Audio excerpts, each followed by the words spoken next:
Welcome to another emission of GLOBEDADES. This is a podcast of the Faculty of Global Studies at Anáhuac University, Mexico. My name is Arturo Flores, and today we are going to talk about the Global South. I have a very special guest from India. Is Dr. Surajit Chakravarty from the Indian Institute of Technology in Delhi. Welcome, Surajit. It's a real pleasure having you here today. Nice to be here. Thanks for having me. So, to talk about global South issues, we have been discussing about several aspects, but which could you highlight as some of the main problems or issues which are raised at the moment by global South countries?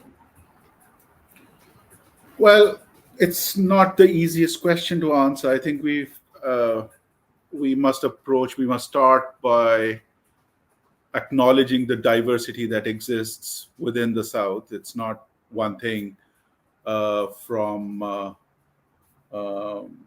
Latin America, and Latin America itself is not one thing. There's a considerable diversity within that continent, and then Africa, and then South Asia and Southeast Asia and so on, are all very different places, very different socio-political contexts, very different political economies involved. Given all that diversity, what kind of challenges are sort of common threads that run through the experiences of all of these diverse places? First is positionality. First is the fact of being the South, or as some people prefer to say, the South and the East, which sort of points towards our relationship with the centers of knowledge production, if I may say so, where we sort of tend to be at the periphery of that equation. So that's one thing that is common across these very different places. Then another thing that, well, there's a planetary concern with climate change, and both on the mitigation side and the adaptation side. And given our similarities in terms of access to capital and access to know-how, etc., and institutional development in these countries, there are some kind of common challenges which are differently experienced by us as compared to whatever we may refer to as the North or the West. In addition, well, there are the perennial problems, the old problems of of poverty, of access to housing, access to water in particular is becoming more and more of a concern. Uh, Exposure to distressing situations, including what we just experienced with COVID, but also extreme weather events and so on. So these have been experienced for a while. These are sort of well understood for a while. And then the two that I mentioned at the start, of course, traffic and transportation, mobility, or I mean, the entire gamut of urban problems is experienced somewhat similarly by these countries, but then again, in the context of our different political economies. Yeah, and I think well, all these aspects that you mentioned, which are present in the global South, well, most of the time, I cannot generalize, but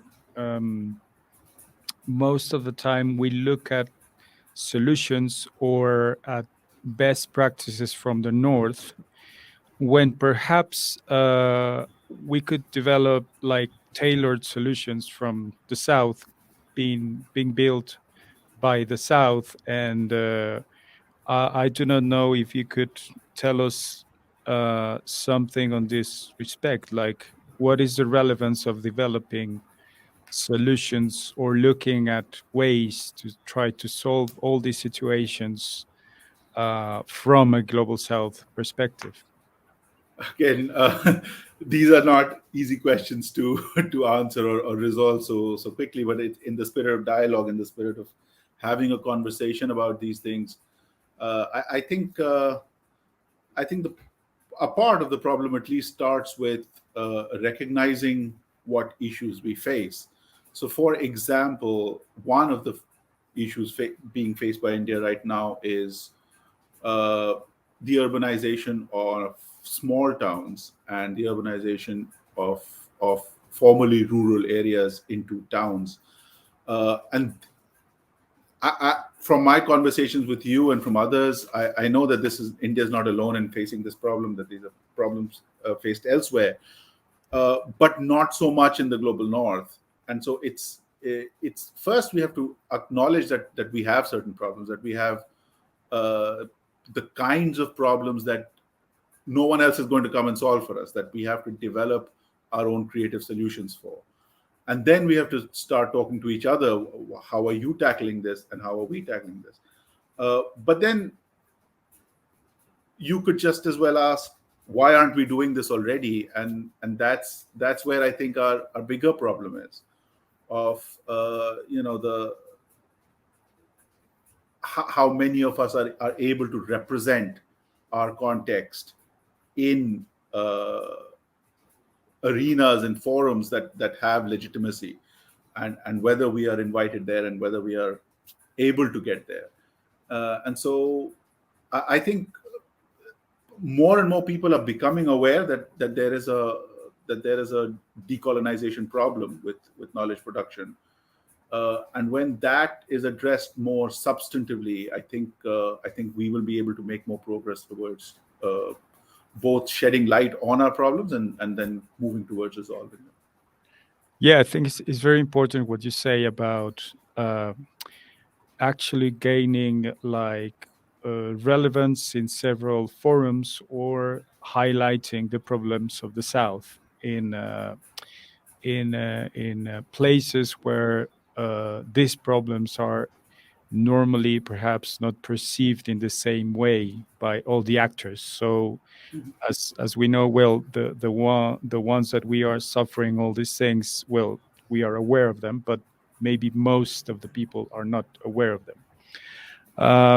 And well, I have to say or tell our audience that we met in a conference a couple of years ago, the Urban Affairs Association conference, and we started this dialogue between different partners from the global South, and well, we started this in a. I remember we had a breakfast roundtable, and we had people from different countries, uh, and from that first exercise, it came out the possibility of having this research network.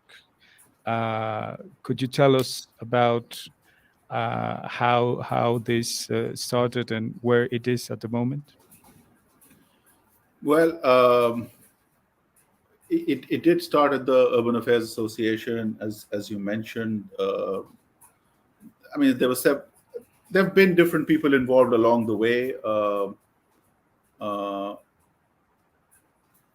but at the one that we met at, I think it was becoming clear that the shared concern was uh, a matter of representation, a matter of being able to tell our stories, represent our contexts in academic fora, and I think we've managed to coalesce around that. I think we've found a few partners around it, and we've formed now the New Dialogues in Urban Research Network, where there are 6 of us sort of members at this point, and we have put together a bit of an agenda, and when we have some common interests that we're pursuing, already we have been able to participate in each other's teaching and in each other's classes. Also in research, you, for example, presented in the panel that was organized at the 4S conference. And we're developing it slowly. I don't think there's a rush to get anywhere. I think we're just trying to build some momentum at this point. We do have a website, which I encourage anyone who's listening to go and visit. It's ndur.org. That's where it stands right now. Yeah, well, to all the people who are seeing this podcast and listening to it, today we are talking about Global South issues with Dr. Surajit Chakravarty from the Indian Institute of Technology, Delhi. My name is Arturo Flores, and this is GLOBEDADES, a podcast from the Faculty of Global Studies at Anáhuac University, Mexico. So about this research network, how do you think this could have an impact in terms of academic development or ways to create new methodologies, theoretical approaches, or cases that could be presented in different forums? Which could be the impact of this research network in your perspective? The comparative studies and particularly acknowledging how we are similar and how we are different, getting into the details of that, I think is a good place to start, and I think that's the agenda that we have.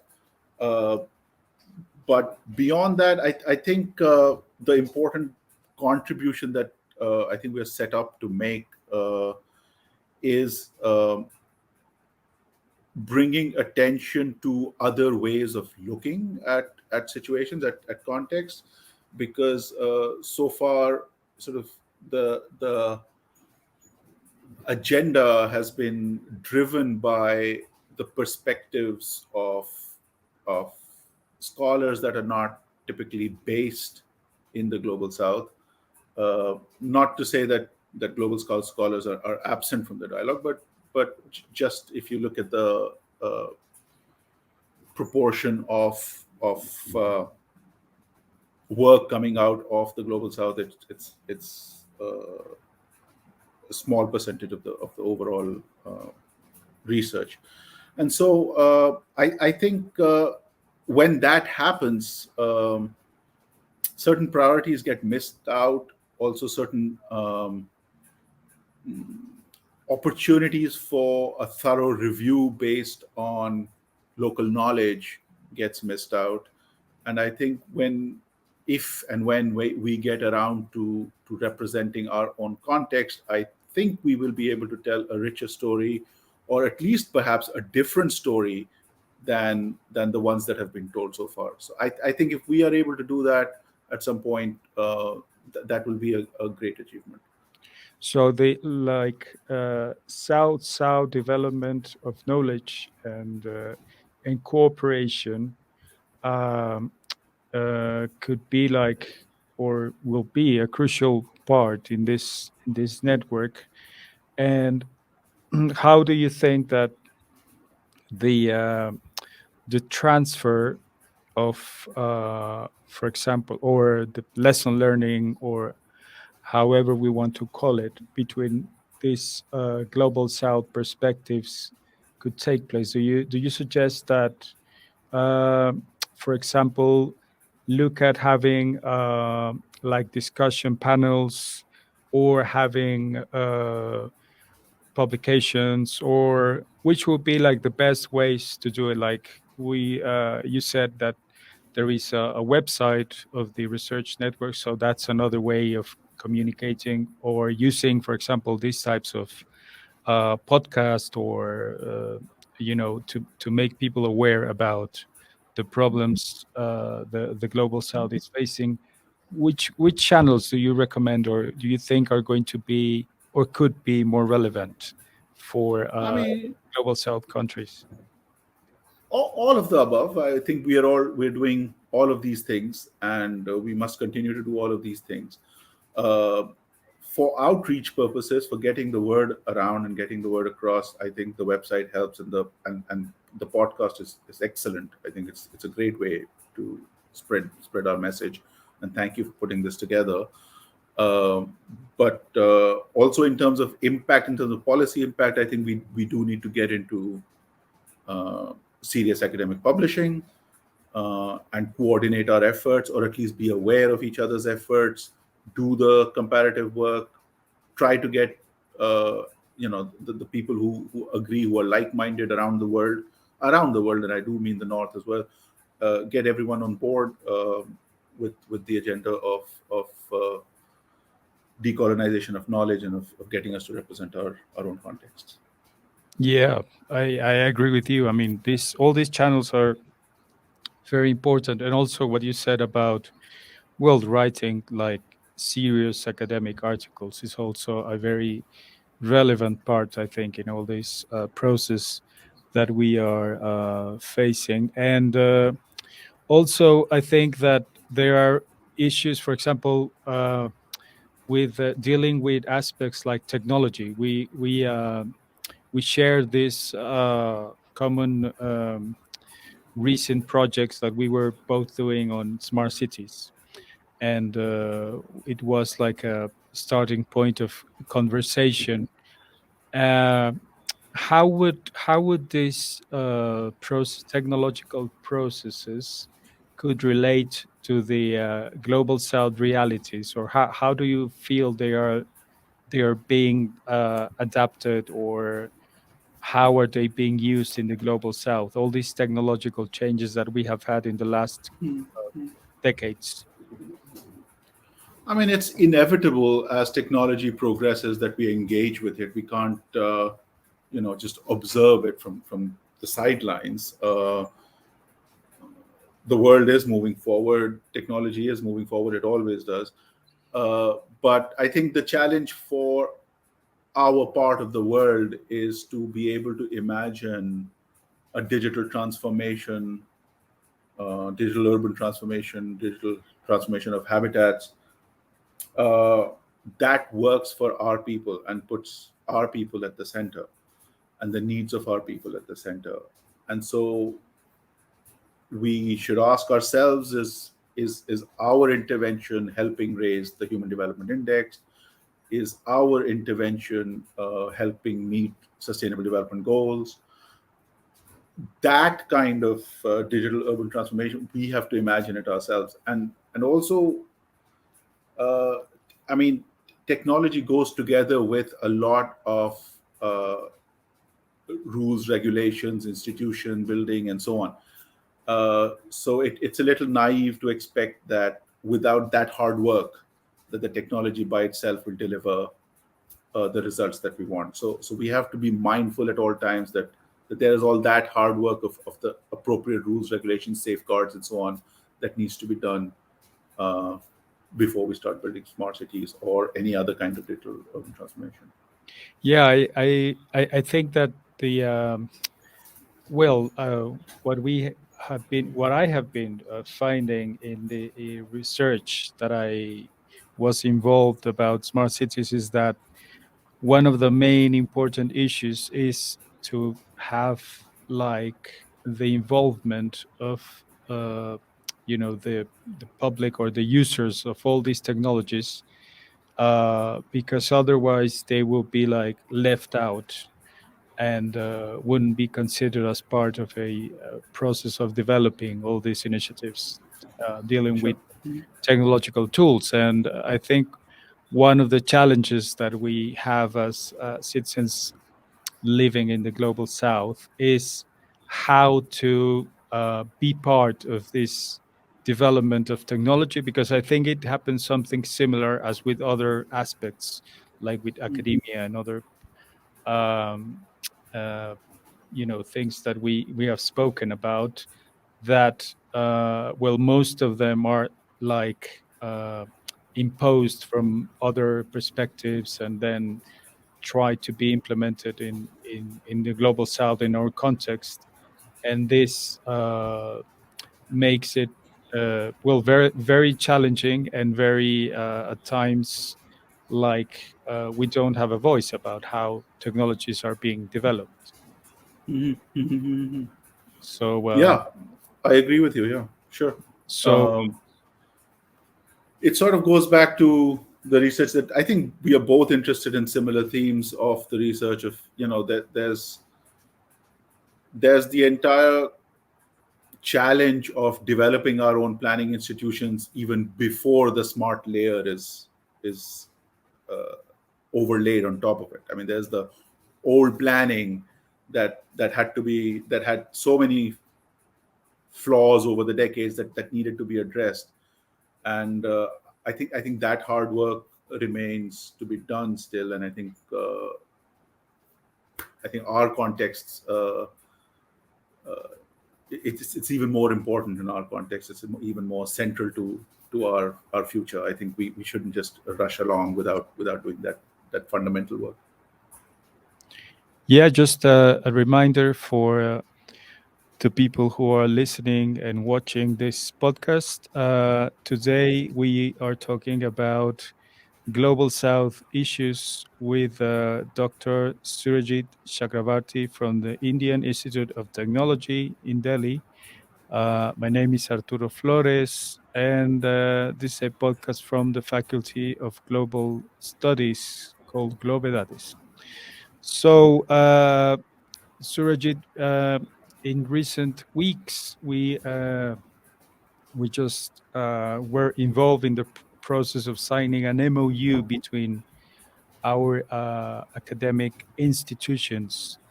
Um, what's your perception of the relevance that this agreement could have in the future, not only for our research projects, but for both institutions in general terms? Well, firstly, I'm really happy that both institutions and the leadership in both institutions is seeing value in talking to each other, which is wonderful and great, and it is relatively a new phenomenon that the global South dialogue is being formalized and institutionalized, and the MOU that our institutions have signed is a cross-cutting one across all fields and all disciplines, and that's it's wonderful. It doesn't have to be just in urban studies, obviously. I mean, it's a broader engagement with contexts that are similar to our own, conversations that have not happened and ought to have happened decades ago, or actually did happen even longer back, and at some point stopped happening, and are being revived, and that is wonderful, and I see a great hope in that. Yeah, I'm really looking forward to putting together some projects and applying for funding, international funding, or like the type of projects that could like truly involve not only academics but students as well. And as you said, I think it's very important that we look at this MOU as a transversal tool for both universities, both institutions, to create research networks in other fields, not only in international relations or public policy, the fields that we have in mind most of the time. So for the future of the global south, how do you see the following years in this uncertain times and complex times where economic uh, problems come out every day? We have the perhaps the representative democratic model has been challenged as well, uh, and we have climate change issues. All these aspects. How do you see the involvement and the relevance of the global south as a place that could bring some sort of enlightenment to this whole complexity? Well, that's again another big question. But I'd like to say that I think at least we should talk more. I think we should talk more directly without the mediation of anybody else necessarily. And I think we should try to be part of setting the agenda uh, for the next few years. I think across the global south there is a sentiment that the agenda setting function, at least in terms of academia, in terms of research and policy, uh, is sort of we sort of lose out on it. We don't get a say so much, and I think we need to insist on being part of the agenda setting function a lot more going forward. But also, I think, well, agenda setting, yeah, but also like doing some actions. I think it would also be Yeah. relevant, and I think nowadays we have learned that whatever happens in any part of the globe is going to inevitably affect everyone. It's not about what we do in Mexico is not relevant to you, that you are in India, quite far from each other, but still we share this global perspective of how all the actions that we have or we do around the globe are going to have inevitably an effect. Hmm. Hmm. Yeah, Yeah. great. So I don't know if you would like to add a final comment to today's podcast. Well, I just want to say hello to everyone and thank you for listening in. And we'll visit our website, endure.org, and there are ways of interacting with us. Tell us what you feel. Tell us what you thought of this conversation, and let's create more opportunities to have more interactions like this. Well, Dr. Surajit Chakravarty, thank you for your time. It has been a pleasure talking to you. And well, thank you everyone that listened to this podcast. Globedades from the Faculty of Global Studies at Anáhuac University. My name is Arturo Flores, and see you on the next time. Bye bye. Thank you. See you.